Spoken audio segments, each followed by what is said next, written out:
പരിശുദ്ധ പരമ ദിവ്യകാരുണ്യേശോയ്ക്ക് എന്നേരവും ആരാധനയും സ്തുതിയും പുകഴ്ചയും ഉണ്ടായിരിക്കട്ടെ.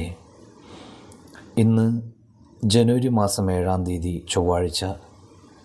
കർത്താവെ, പുതിയൊരു ദിവസം കാണാനുള്ള വലിയ ഭാഗ്യം നൽകി അങ്ങ് ഞങ്ങൾ അനുഗ്രഹിച്ചതിനെ ഓർത്ത് നന്ദി പറഞ്ഞ് പ്രാർത്ഥിക്കുന്നു.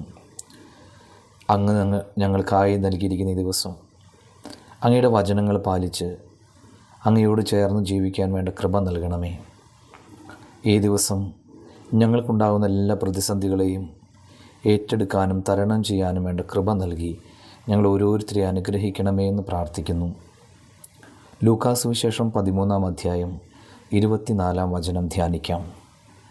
ഇടുങ്ങിയ വാതിലിലൂടെ പ്രവേശിക്കാൻ പരിശ്രമിക്കുവിൻ. അസാധാരണ ജീവിതം നയിക്കുന്നവർക്കേ സ്വർഗരാജ്യത്തിൽ പ്രവേശനം ലഭിക്കുകയുള്ളൂ എന്ന് ഇന്നത്തെ വചനം നമ്മെ ഓർമ്മിപ്പിക്കുന്നു. ചെറിയ വാതിൽ നോക്കി കടക്കുക എന്നാൽ സ്വയം ഒതുങ്ങിക്കൊടുക്കുക, നമ്മുടെ ഒപ്പം മറ്റുള്ളവരെയും കൂടെ പരിഗണിക്കുക, രക്ഷിക്കുക എന്നിങ്ങനെയെല്ലാം അർത്ഥതലങ്ങളുണ്ട്.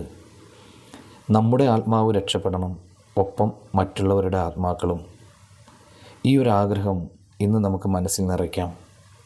കർത്താവെ, സ്വയം ഒതുങ്ങിക്കൊടുക്കുന്നതിൽ, ചെറുതായി കൊടുക്കുന്നതിൽ സന്തോഷം കണ്ടെത്താനുള്ള കൃപ ഞങ്ങൾക്ക് ഓരോരുത്തർക്കും നൽകണമേ എന്ന് ഇന്ന് നമുക്ക് ദിവ്യകാരുണ്യേശോയോട് പ്രാർത്ഥിക്കാം. എല്ലാവർക്കും ദൈവാനുഗ്രഹം നിറഞ്ഞ നല്ലൊരു ദിവസം ആശംസിക്കുന്നു.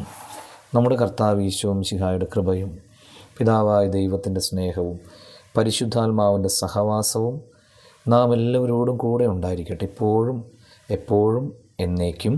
ആമേൻ.